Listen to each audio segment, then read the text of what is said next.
Hey guys, welcome back. I just wanted to show you what I've done here.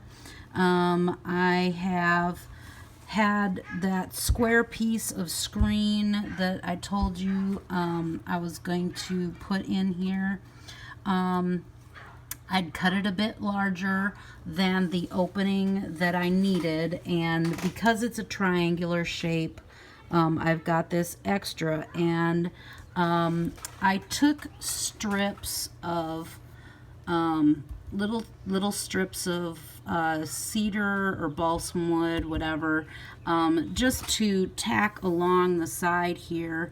And I had a bit of trouble when I first started. As you can see, some of the staples here are a little funny looking.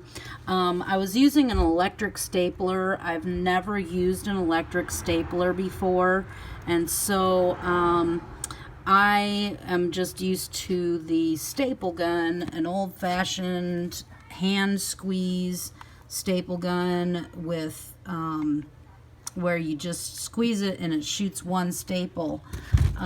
So if you're using an electric gun, it's a little bit like using a like shooting a gun. You just squeeze it quick once and let it go. I was having trouble with it because I was holding the trigger down and it was shooting 3 or 4 staples at a time. So I switched back to just a regular manual staple gun, and am having much better success with that.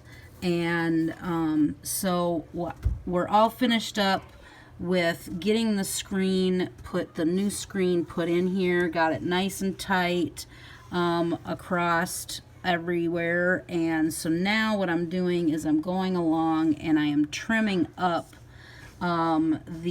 trimming off the excess.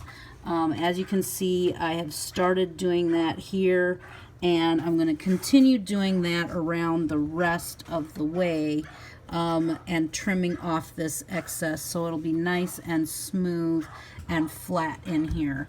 So that's where we're at so far. The polyurethane coating, the single coat that I did here on the bottom early this morning, gave it a nice semi-gloss finish. Yeah, I could probably do another coat on here, but I don't think I'm going to, just because it's on the other underneath side. The main part that you want to have nice and glossy is the top.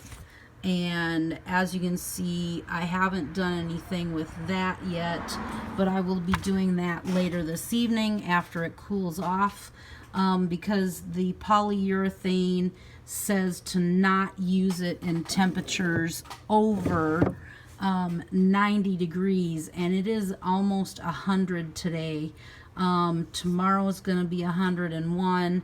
So tonight about 9 o'clock or so, I'm gonna get busy and do the stand over here and get it done, and then that way it can be drying overnight while the temperatures are cooler. And hopefully I won't need to do another coat if I get it done tonight. We'll see what happens after I do the coating tonight. I may do two coats. We'll see how it looks. Anyway, hit the red subscribe button to follow the rest of this project, and until next time, have a great day.